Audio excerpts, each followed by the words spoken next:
अब चलिए दूसरा असेसमेंट हम जिस पार्ट का कर रहे हैं, वैसे वो कोई सिस्टम नहीं है हमारी बॉडी का, पर सिस्टम जितना इंपॉर्टेंट रोल है, पर वो उस ऑर्गन की अगर हम बात करें तो वो किसी सिस्टम के अंदर वैसे ही नहीं आता है। जैसे अगर आप बात करो आपके लीवर की, है ना, लीवर वैसे देखा जाए ओरिजिनली तो किसी सिस्टम का ऑर्गन नहीं है वो। डाइजेस्टिव सिस्टम में भी जब उसका नाम आता है तो एक्सेसरी ऑर्गन्स के अंदर आता है, मेन ऑर्गन्स में नहीं आता। मेन ऑर्गन्स तो माउथ से लेकर एनस तक खत्म हो गए, मेन ऑर्गन्स में लीवर का नाम कहीं पर भी नहीं आता है। तो लीवर से जुड़ा हुआ एक सिस्टम जिसको हम कहते हैं हेपेटिक सिस्टम। और हेपेटिक सिस्टम का असेसमेंट क्यों जरूरी है? क्योंकि आपने देखा होगा न्यूबॉर्न्स, मोस्ट ऑफ न्यूबॉर्न्स के अंदर कुछ समय के बाद में वही स्किन का पीलापन, जॉन्डिस वहां पर दिखाई देता है, और वो है हमारा फिजियोलॉजिकल जॉन्डिस। उसके पीछे का रीजन जो है वो हम यहाँ पर क्लियर करते हैं। फिजियोलॉजिकल जॉन्डिस हमेशा डेवलप होता है लीवर के इमेच्योर होने की वजह से, ठीक है। अब लीवर इमेच्योर है तो क्या होने वाला है? जैसा अगर हम कहें हमारी बॉडी के अंदर आरबीसी का बनना, इरिथ्रोपोइसिस, आरबीसी का ब्रेकडाउन, इरिथ्रोलाइसिस, ठीक है। जब आरबीसी टूटती है तो जो हीमोग्लोबिन जो उसके अंदर है, उसमें जो हीम वाला जो पार्ट है, ग्लोबिन, एल्ब्यूमिन या हमारे प्लाज्मा प्रोटीन्स का फॉर्म है, पर जो हीमोग्लोबिन का जो हीम है उसका जब ब्रेकडाउन होता है तो दो कंपोनेंट बनते हैं, एक आयरन बनता है, दूसरा आपका बिलीवर्डिन बनता है। और इस बिलीवर्डिन को लीवर बिलीरुबिन में कन्वर्ट करता है। बिलीवर्डिन को अनकॉन्जुगेटेड बिलीरुबिन कहा जा सकता है। समझना इस बात को, या तो आप कहो बिलीवर्डिन या फिर हम कहें अनकॉन्जुगेटेड बिलीरुबिन। लीवर क्या करता है?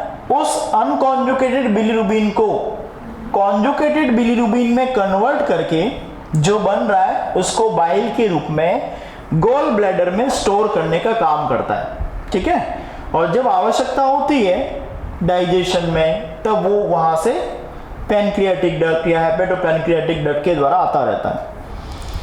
अब हम बात करें लीवर इमेच्योर है, लीवर इमेच्योर है तो अपने काम नहीं करेगा प्रॉपर्ली, मतलब वही बात है, अनकॉन्जुगेटेड बिलीरुबिन को बिलीरुबिन में कन्वर्ट नहीं करेगा, वो कन्वर्ट नहीं हुआ, गॉल ब्लैडर में स्टोर नहीं होगा, उसकी मात्रा बॉडी के अंदर बढ़ती जाएगी, ब्लड के अंदर बढ़ती जाएगी। और ब्लड के अंदर बिलीवर्डिन का या अनकॉन्जुगेटेड बिलीरुबिन की मात्रा बढ़ना, उसी को हम कहते हैं जॉन्डिस। क्या कहते हैं? जॉन्डिस कहते हैं।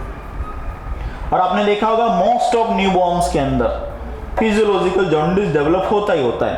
पहला क्वेश्चन एग्जाम के अंदर ये आता है कि फिजियोलॉजिकल जॉन्डिस कब डेवलप होता है?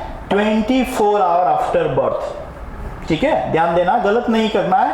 24 आवर आफ्टर बर्थ डेवलप होगा तो फिजियोलॉजिकल है, और 24 आवर के अंदर अंदर डेवलप हो गया तो पैथोलॉजिकल होता है। पैथोलॉजिकल के अलग रीजन होते हैं, एबी इनकम्पेटिबिलिटी, मतलब मदर फादर के ब्लड के अंदर इनकम्पेटिबिलिटी है, ए बी और ओ जो हमारे एंटीजन होते हैं, या जो आरएच फैक्टर होता है जिस वजह से आप कहते हो कि मैं एबी पॉजिटिव या मैं एबी नेगेटिव, आपके अंदर रिसस फैक्टर है तो पॉजिटिव हो, नहीं है तो नेगेटिव, ठीक है। उनके अंदर इनकम्पेटिबिलिटी होने से पैथोलॉजिकल जॉन्डिस जो विद इन 24 आवर, आपने देखा होगा न्यूबॉर्न का बर्थ हुआ उसके दूसरे तीसरे दिन उसकी स्किन पीली पीली नजर आ रही है, तो वो आपका फिजियोलॉजिकल जॉन्डिस है, ठीक है। और यही मेनली होता है, पैथोलॉजिकल जॉन्डिस वेरी रेयर है। पर अगर पूछा जाए कि फिजियोलॉजिकल जॉन्डिस कब डेवलप हो रहा है, तो with in after 24 hour of birth, ठीक है। या कहा जाए कि आफ्टर 24 आवर ऑफ बर्थ जो जॉन्डिस डेवलप हो रहा है वो कौन सा रहेगा? आपका फिजियोलॉजिकल जॉन्डिस, ठीक है। तो यहाँ पर हम बात कर लेते हैं, ध्यान दीजिएगा, हमारा इंटेगुमेटरी सिस्टम का असेसमेंट हुआ। अब हम बात कर रहे हैं दूसरे नंबर पे hepatic system.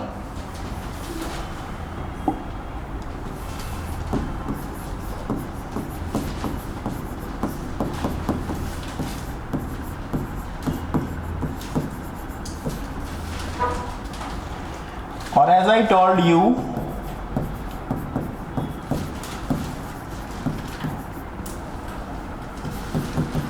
Liver is immature,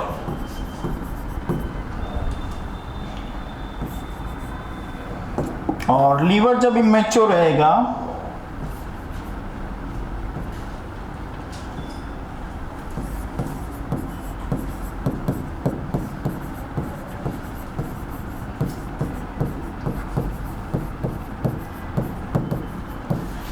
unconjugated bilirubin.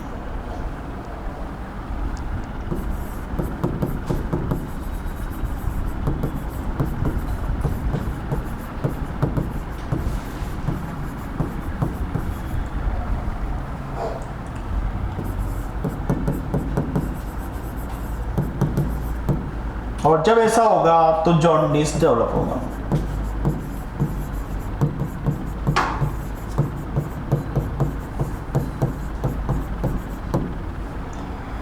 अब देखो यहां पर एक और इंपॉर्टेंट बात, उसको हम डिस्कस कर लेते हैं। यहां पर हमने देखा कि अनकॉन्जुगेटेड बिलीरुबिन जो है वो कॉन्जुगेटेड के अंदर कन्वर्ट नहीं हो रहा है, और जैसा मैंने अभी आपको समझाया, जब कॉन्जुगेटेड के अंदर कन्वर्ट नहीं होगा तो वो लीवर के अंदर गॉल ब्लैडर के अंदर बाइल के रूप में स्टोर नहीं होता है। ठीक है, अब स्टोर नहीं होगा तो कहेंगे इसका लेवल बढ़ेगा। नॉर्मल लेवल होता है हमारी बॉडी के अंदर, और नॉर्मल लेवल से जब वो ज़्यादा लेवल पे पहुंच जाता है या एक्सेस में हो जाता है तो उससे हम जॉन्डिस कहते हैं। ठीक है, देखो जॉन्डिस जितना इंपॉर्टेंट है उतना इंपॉर्टेंट उसका मैनेजमेंट रहने वाला है, क्योंकि आप बार बार जब बातों में बातें करते रहते हो, फोटोथेरेपी का नाम जब भी लेते हो वो कहीं कहीं जॉन्डिस से रिलेटेड ही है। पर ऐसा नहीं कि हल्का सा बिलीरुबिन का लेवल बढ़ रहा और हमने न्यूबॉर्न को फोटोथेरेपी में रख दिया, नहीं, उसकी कोई आवश्यकता नहीं है। सीधी सी बात है, लीवर इमेच्योर है, कुछ टाइम के साथ में वो मैच्योर होता रहता है, और मैच्योर होगा तो बिलीरुबिन का लेवल धीरे धीरे डिक्रीज भी होता रहता है। when there is a indication of phototherapy, क्या इंडिकेशन फोटोथेरेपी का हमारा रहता है उसकी भी हम बात करेंगे। ठीक है, तो ध्यान देना, ये हमने देखा कि लीवर इमेच्योर है तो ये अनकॉन्जुगेटेड को कॉन्जुगेटेड में कन्वर्ट नहीं कर रहा है, जॉन्डिस डेवलप हो रहा है। अब हम बात करें नॉर्मल बिलीरुबिन लेवल की।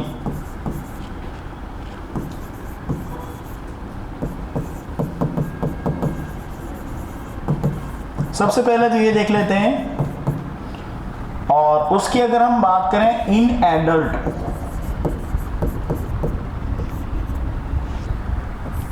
(0.22 1.2 mg per dl), this is the range in adult. और वहीं अगर हम बात करें in child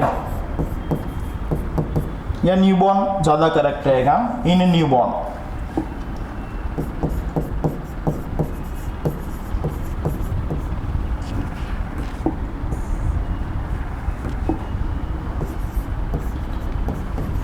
(5 mg per dl।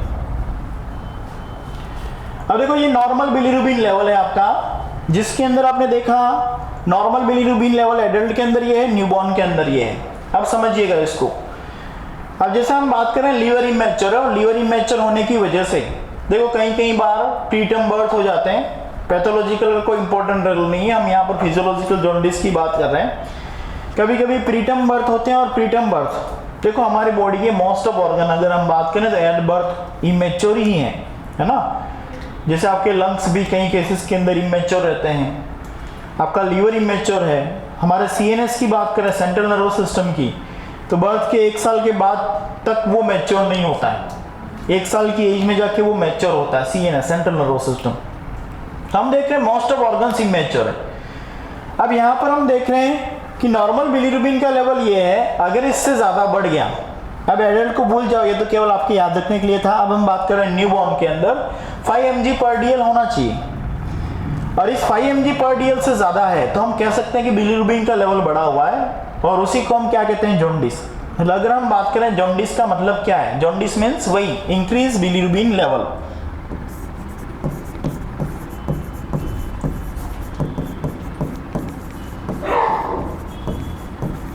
increase level of bilirubin। और यहां पर जो हमारा बिलीरुबिन का जो लेवल बढ़ रहा है उसके according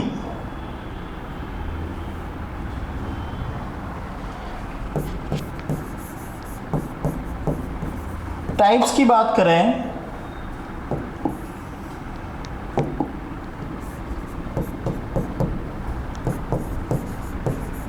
physiological,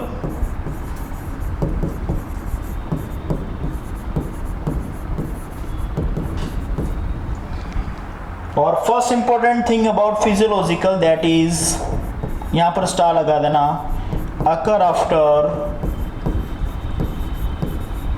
24 hours of birth, yes, birth के 24 आवर्स के बाद में, है ना, बर्थ के 24 आवर्स के बाद में हो रहा है, तो ये आपका कौन सा है, फिजियोलॉजिकल जॉन्डिस है, ठीक है। और ये इसका जो रीजन होता है वो होता है ड्यू टू इमेच्योर लीवर,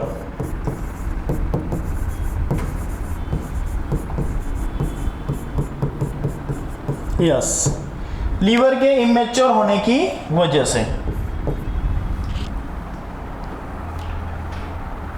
और इमेच्योर लीवर रहेगा तो वही हमारी फिजियोलॉजी वही कहती है कि अनकॉन्जुकेटेड को कॉन्जुकेटेड, मतलब वही बिलीवर्डिन को बिलीरुबिन में कन्वर्ट नहीं करता, और अनकॉन्जुकेटेड जब कॉन्जुकेटेड में कन्वर्ट नहीं होता तो ये गॉल ब्लैडर के अंदर स्टोर होने के लिए नहीं जाता है, ठीक है।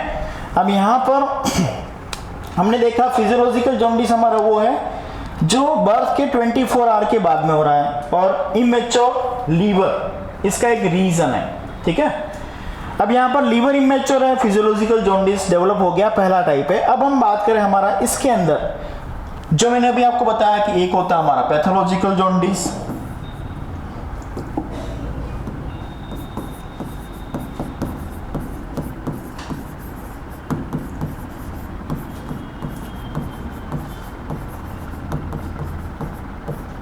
यस, और जैसा आपने देखा यहाँ पर ये occur after 24 hour of birth, ये है occur with in 24 hour of birth.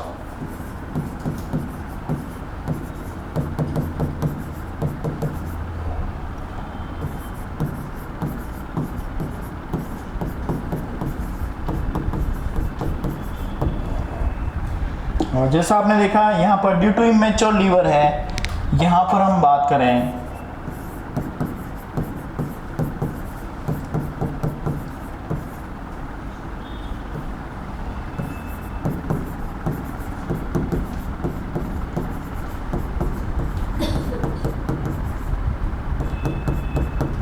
Incompatibility के बारे में डिटेल में हम बात करेंगे आगे। और ये आपका ब्लड ग्रुप, और ब्लड ग्रुप पे जो आप पॉजिटिव और नेगेटिव की जो बात करते हैं वो डिपेंड करता है आरएच फैक्टर पे, ठीक है। उस वजह से यहां पर हमारा पैथोलॉजिकल जॉन्डिस डेवलप हो सकता है। अब देखो यहां पर फिजियोलॉजिकल हमारा मेन है और इसका मैनेजमेंट भी मेन है। पैथोलॉजिकल जॉन्डिस में तो वही ब्लड ट्रांसफ्यूजन करना होता है, ब्लड रिप्लेस करना होता है, क्योंकि इनकम्पेटिबिलिटी, और इनकम्पेटिबिलिटी आपके किसी मेडिसिन से या किसी सर्जरी से ठीक होने वाली नहीं है, ठीक है। अब फिजियोलॉजिकल जॉन्डिस 24 आवर के बाद में डेवलप हुआ, इमेच्योर लीवर है, तो नेक्स्ट इंपॉर्टेंट पार्ट हमारा हेपेटिक सिस्टम के अंदर वही है जॉन्डिस का मैनेजमेंट। देखिए फोटोथेरेपी नो डाउट जॉन्डिस के केस के अंदर की जाती है, पर वो उसका मैनेजमेंट की वो प्रायोरिटी नहीं है ना। मतलब वही बात जो मैंने अभी आपको बताई कि जैसे आप 5 mg पर DL पढ़ रहे हो न्यूबॉर्न के अंदर बिलीरुबिन का लेवल आपको आपने चेक किया मिला 8, 9 या 10, तो क्या हमें फोटोथेरेपी प्रोवाइड करनी चाहिए या कोई और मैनेजमेंट करना चाहिए। यहाँ पर मैं आपको बता देता हूँ फर्स्ट प्रायोरिटी जॉन्डिस के अंदर जो मैनेजमेंट की हमारी रहती है वो रहती है ब्रेस्ट फीडिंग, और that is exclusive breast feeding. उस मदर को कहा जाता है जिसके बेबी को जॉन्डिस हुआ उसको कहा जाता है ज़्यादा से ज़्यादा ब्रेस्ट फीडिंग करवाएं, क्योंकि उससे क्या होगा इंटेस्टाइनल एक्टिविटी बढ़ती है, और जो एक्सेस ऑफ बिलीरुबिन है जिसमें आपने देखा बिलीरुबिन लेवल बढ़ा हुआ है, एक्सेस ऑफ बिलीरुबिन है वो क्या हो इंटेस्टाइनल एक्टिविटी बढ़े और उससे बॉडी से क्या हो उसका एलिमिनेशन हो, वो एक्सीट हो जाए, है ना। तो यहाँ पर अगर हम बात करें जॉन्डिस के मैनेजमेंट की, है ना, तो मैनेजमेंट में जैसे मैंने आपको बताया पहली प्रायोरिटी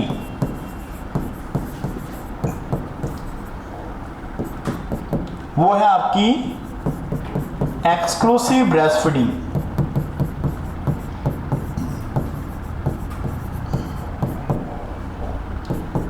एक्सक्लूसिव ब्रेस्ट फीडिंग ऐसा करने से क्या होता है इंक्रीज होगी intestinal activity,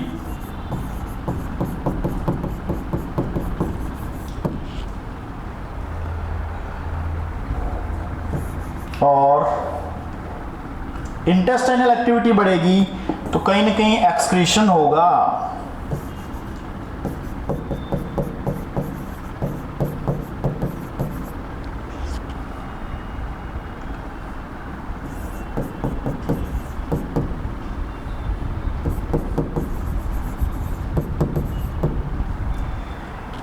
yes, exclusive breast feeding, intestinal activity बढ़ी, एक्सक्रीशन बढ़ेगा। और दूसरा जो मैनेजमेंट है, पहली प्रायोरिटी एक्सक्लूसिव ब्रेस्ट फीडिंग की रहेगी, दूसरे मैनेजमेंट की बात करें तो वो रहेगा आपका फोटोथेरेपी। यस, ध्यान देना यहां पर फोटोथेरेपी क्या है या इसके अंदर क्या करना है। देखो, सबसे पहली बात तो हमारी इंपॉर्टेंटली मैं आपको बता देता हूं, फोटोथेरेपी का नाम आ गया मतलब कहीं कहीं जॉन्डिस का मैनेजमेंट है। उसके अलावा और किसी कंडीशन में या और किसी डिजीज के मैनेजमेंट में फोटोथेरेपी नहीं दी जानी है, ठीक है, या नहीं दी जाती है। अब फोटोथेरेपी का इंडिकेशन क्या है उसकी अगर हम बात करें तो फोटोथेरेपी यूजुअली तब प्रोवाइड की जाती है जब न्यूबॉर्न का बिलीरुबिन लेवल उसके बर्थ वेट से 5 टाइम्स ज्यादा हो जाए। समझना, बर्थ वेट अगर 2.5 kg है या 3 kg है, हम 3 kg मान रहे हैं, तो अगर न्यूबॉर्न के अंदर बिलीरुबिन का लेवल 15 mg पर DL से ज्यादा हो जाए, क्योंकि 3 का 5 टाइम्स कितना होता है, 15 होता है, 15 mg पर DL से ज्यादा हो जाए बिलीरुबिन का level, then you should have to provide phototherapy to that particular newborn, otherwise there is a no need of phototherapy, है ना। मतलब वही बात कि अगर 5 है और 6 हो गया तो क्या करेंगे, 7 हो गया तो क्या करेंगे, या 10 हो गया तो क्या करेंगे, तब तक जब तक 5 टाइम से ज्यादा नहीं होता है, बर्थ वेट के 5 टाइम से ज्यादा नहीं होता है, फोटोथेरेपी की जरूरत नहीं पड़ती है। पर पता चला बर्थ वेट जो भी था उसके 5 टाइम्स के बराबर या 5 टाइम्स से ज्यादा अगर बिलीरुबिन का लेवल हो गया तो वहां पर फोटोथेरेपी की आवश्यकता पड़ेगी। आया समझ में? वो भी मैं आपको एट लास्ट यहाँ पर हम बात कर लेंगे, ठीक है। ये जो मैंने भी आपको बताया वो भी हम लिख लेंगे कहीं न कहीं। अब यहाँ पर फोटोथेरेपी के अंदर बात करें, फोटोथेरेपी के अंदर लाइट्स यूज की जाती है ना, और टोटल 6 लाइट्स होती है। कितनी होती है? 6 लाइट्स, जिसमें से आपकी 2 ब्लू और 4 व्हाइट होती, 2 ब्लू और 4 व्हाइट होती। तो यहां पर सबसे पहले अगर हम बात करें, यूज 6 लाइट्स,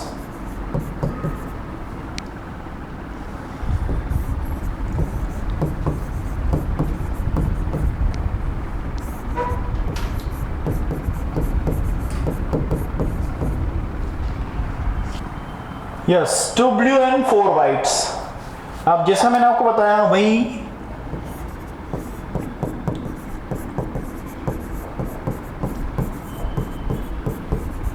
डिस्टेंस बिटवीन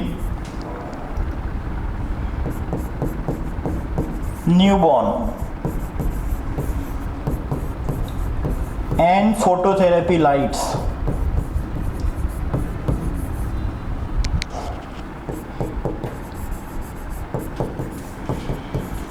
कितना रहेगा? 45 centimetre. Next important thing about phototherapy कि जब भी फोटोथेरेपी प्रोवाइड की जाती है तो क्या किया जाता है, उसकी होल बॉडी को एक्सपोज किया जाता है ना, एक्सेप्ट आईज एंड जेनिटेलिया, है ना। जेनिटेलिया और आईज को छोड़ के, है ना, जेनाइटल्स को कवर किया जाता है, आईज पर केवल आई पैचेस अप्लाई किए जा सकते हैं, बाकी पूरी बॉडी क्या की जाती है, विदाउट क्लोथ एक्सपोज रखी जाती है। तो यहां पर हम बात करें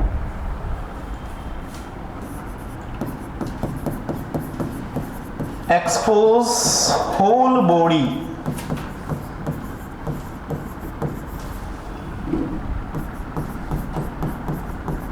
एक्सेप्ट आईज एंड जेनिटेलिया।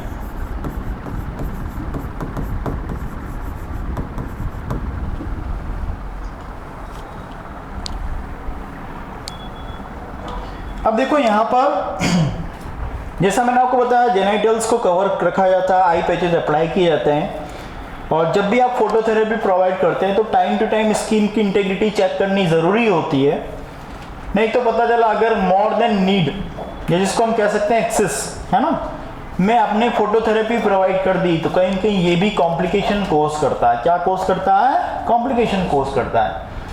और कॉम्प्लिकेशन से रिलेटेड एक फेमस क्वेश्चन, एक इंपॉर्टेंट क्वेश्चन जो एग्जाम के अंदर आता है वो है ब्रॉन्ज बेबी सिंड्रोम, है ना।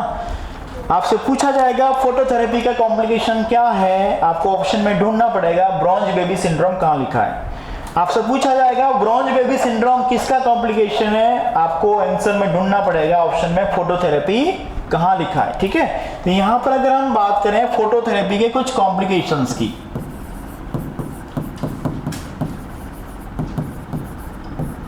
Yes, that is your bronze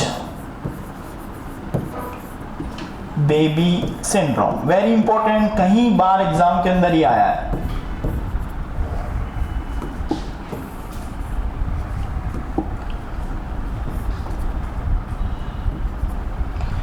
अब इसमें क्या होता है, ब्रॉन्ज बेबी सिंड्रोम के अंदर स्किन का, म्यूकस मेम्ब्रेन का और इवन द यूरिन का डार्क ग्रे ब्राउन कलर का पिगमेंटेशन हो जाता है ना। मतलब स्किन को जब आप देखोगे, जैसा मैंने अभी आपको बताया कि मोर देन नीड या फिर एक्सेस में, आवश्यकता से ज्यादा या एक्सेस में फोटोथेरेपी प्रोवाइड कर दी गई तो क्या होगा, स्किन के साथ में जो हमारे कैविटीज वगैरह के अंदर जो म्यूकस मेम्ब्रेन है वो, और इवन द उस न्यूबॉर्न का यूरिन, ये डार्क ग्रे और ब्राउन कलर का हो जाता है। कैसा हो जाता है? डार्क ग्रे और ब्राउन कलर का। उसी को हम कहते हैं ब्रॉन्ज बेबी सिंड्रोम, ठीक है।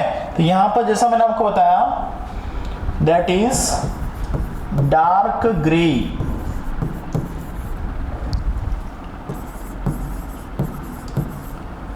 Brown,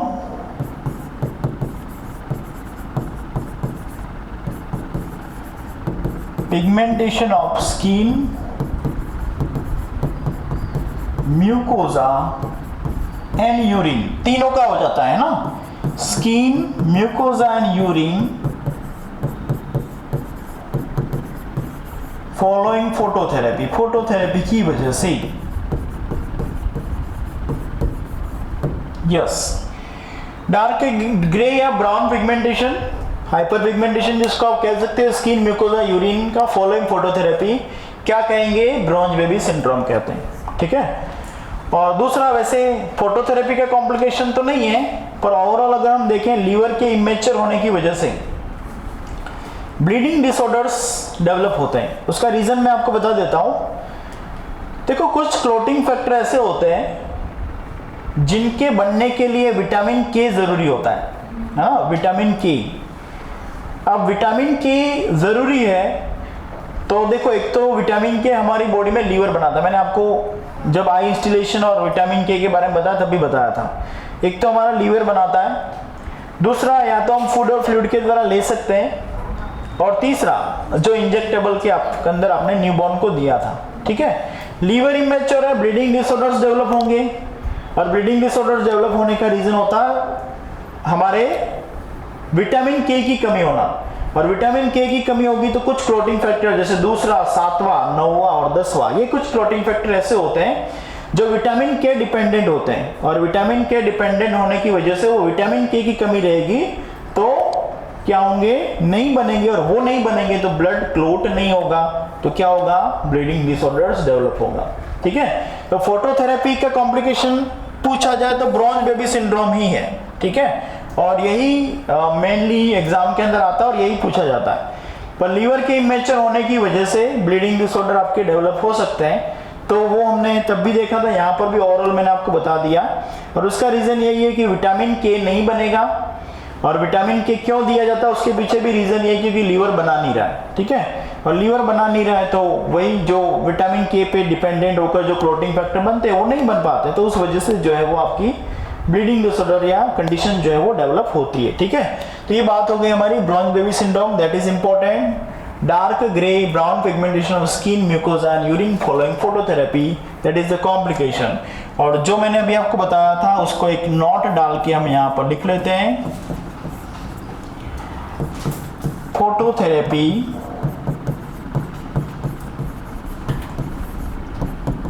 is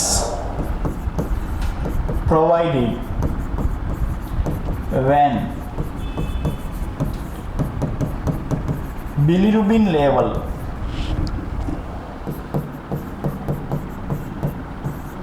of newborn is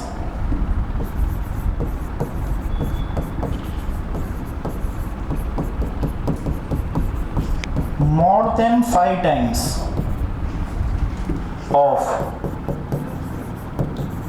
his birth weight।